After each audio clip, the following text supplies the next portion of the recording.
thank you very much for taking the time to do this. I know Thank you. you've been very busy, especially off the back of winning a gold. Seems like everyone wants to talk to you.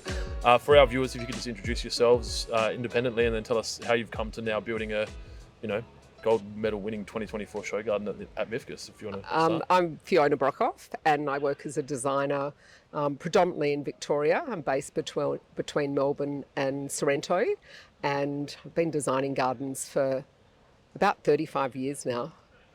Yeah. Wow. And so, and you obviously Phil. Yeah, Phil from Phillip with us. What we've been going through a little bit shorter a time. So, and again, landscape architect and based in Geelong, but our studio is in Richmond in Melbourne.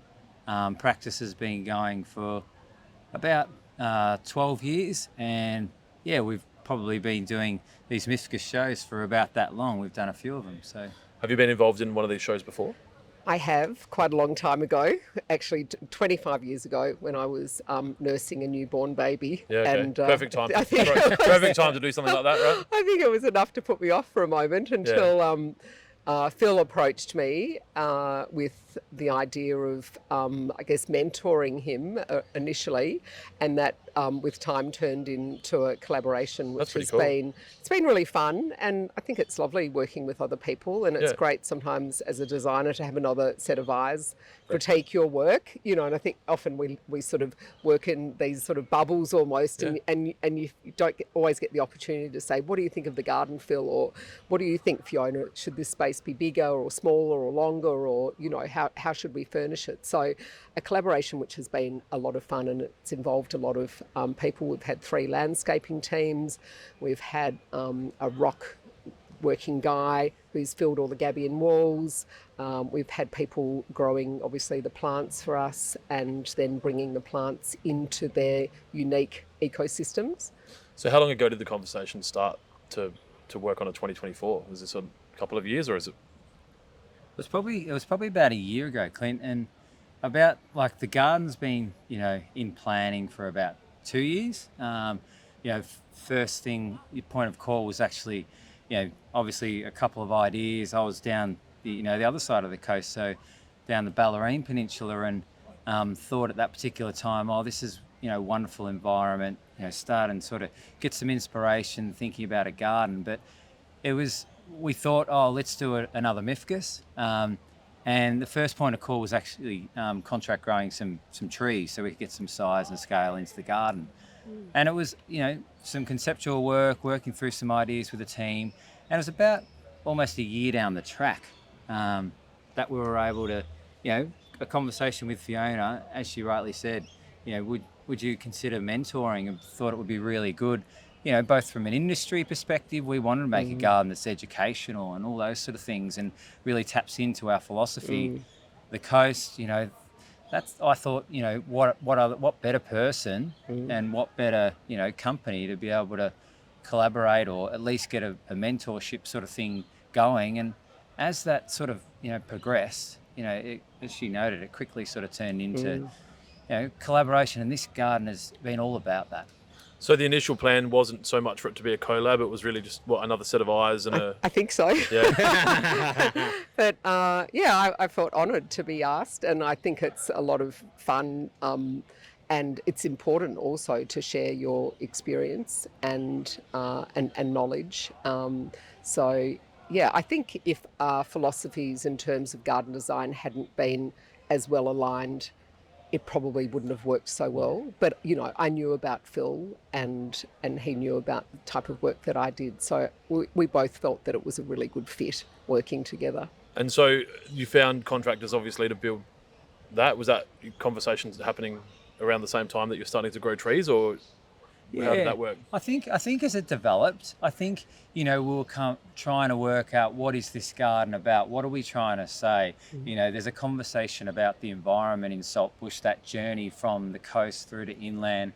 How do we turn that into a garden and celebrate, Victorian flora, local materials and all those sort of things. So in terms of, other contracts, it was slowly progressing, and all right, what do we need in terms of, as a garden, what do we need? We need a stonemason, as a gabion wall starter to, come about. We needed some contractors that could do a big build. So Longview Landscapes or Landscaping came in, and they were the head contractor. And Sam and Annie and the team have done an amazing job to be able to pull this off realistically. We also had 2 other landscapers. We have Reflective Scaping, who's another contractor that we work with down the coast, and they do wonderful paving. They were did a lot of the paving in this garden. And we also have Ben Hutchinson, and he is unique in his landscaping in terms of how he works with water, and not only doing that bog or wetland, he's also had a collaboration approach with that beautiful natural pool that we can see. So a lot of the science behind it and the filtration has been in consultation with him. So there's as we can start to hear, there's all the different people together that makes that collaboration work. It's a lot of cooks in one kitchen. It's not something you traditionally see in a build. Obviously this is a substantial build, and it's a gold medal build. They all worked hand in hand without too many absolutely. And look, when you've got only 10 days to build a garden, you end up working quite quickly, and not always pondering every sort of little decision, I think. But it's really, we both agreed that it needed to be a garden that was very conscious of its energy footprint in terms of what materials we utilised and where they came from, how they were extracted from the ground. If they were extracted, are they repurposed? A lot of them are recycled. And so, there's timber that came from a salvage yard. There's the natural brick, which is made environmentally. There's rocks that were, bought from a farm where they were getting in the way of a farmer's sort of farming practice. So almost there's gravel that's recycled from building rubble. Almost, everywhere you look, we've thought very carefully about that material's inclusion. And the same with the plants. And the plants really celebrate the uniqueness of the Victorian flora, from the salt or the sea to the bush, i.e. the forest, and through the various, areas from, the bioregions. I think, the different bioregions and the heathland and, what happens around a water body in terms of like a bog, and then moving further inland into a forest sort of situation. So, it definitely tells a story, and I think we've created a garden that's not just for people, but also for the Victorian fauna, for birds, for there's no wallabies here, but for marsupials, lots of possums at night, and all the little critters. We had a banded wasp burrowing into the sand and the bog yesterday that someone took a delightful video of. So there was a bee on you before. That's what I was trying to think. You're obviously very comfortable with it because you didn't move. I'm a beekeeper, so so you didn't even feel it. Or you felt it and didn't flinch. But that's right. You don't flinch unless you want to be stung. So many considerations, and it's very much about bringing people together with nature, and because we are of nature. And I think at some point we sort of forgot that, didn't we? That we felt like we were in control. That's right. And so it's about bringing us back into that realm and celebrating the connection with the natural world. Earlier we were talking about the pool. That you mentioned that's got recycled componentry as well.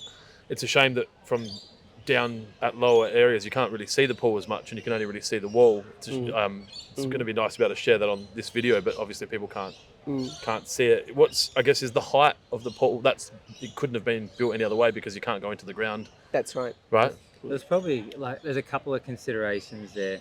Obviously the site's got a big crossfall. I think it's about 1.1 meters, possibly even slightly larger. I think we're at 1.3 on that top level, and so one of the things we were really trying to do is get those levels to play into the drama. So that was part of the planning there. But even more so, one of the biggest things, as much going into this project as it was about what materials are we considering local, it's about what's going out. And part of this story is that we didn't want any waste. Yeah. And so that pool is a real pool. Often in these show gardens, as you probably rightly know, Clint, there's water features, which well. Yeah. they're often smaller bodies of water. We wanted to make sure it was a natural pool. That natural pool plus a lot of other parts of the garden will be taken down to a project in Geelong, so we can continue that story. So they have a home already. Yeah. planned. Yeah, zero waste was a big consideration. Yeah. And practically real. Like you are going to get close to Yeah, zero I waste. mean, everything's going to be reused. A lot of the plants will be returned to the growers or used in projects that Phil and I both have on at the moment. So, yeah, I think it's important that situations like MIFGS lead the way in terms of showing people, how a garden can be minimal, if not no waste, and also how we can use materials where the energy consumption or footprint of those materials is really carefully considered, and that recycled, resalvaged gardens can be really beautiful. They don't have to look secondhand.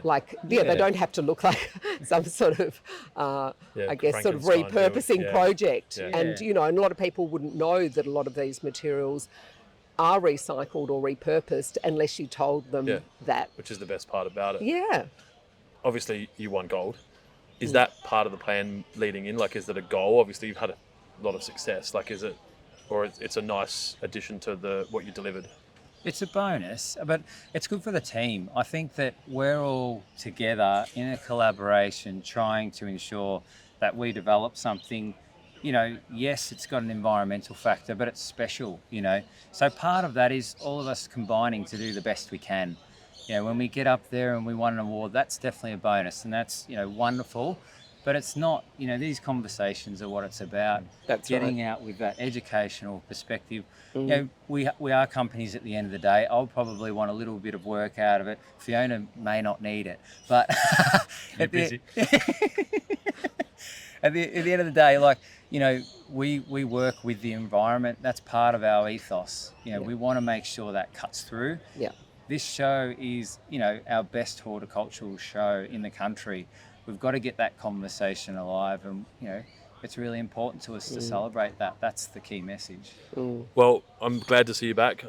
It's good. I know that these things can be financially and emotionally and physically and mentally taxing, so sometimes cause like a 4 or 5 year PTSD, or 25 years in your case. Yeah, I mean, I think it's so much about the people that you meet and connect with, and telling the story about the garden and all of its components is just such a great thing, isn't it? To share that with the wider public and to have them ask questions about everything from where the furniture came from to the plants, how hard are they to grow, that type of thing is really what it's about. Yeah. Creating conversations, communication, sharing knowledge and connecting with nature. Well, hopefully this gives you a little bit more reach and can share that knowledge with our audience. Thank you for your time. I know you're really busy and you've probably got something to do straight after this, so I'll get out of your hair. But just wanted to say thank you for allowing me to be part of this. It's been really, Thank really nice you, talking and to you. thanks for taking the time to chat with us. Yeah, really thank you. interesting. No worries, mate. Thank you. Catch up again.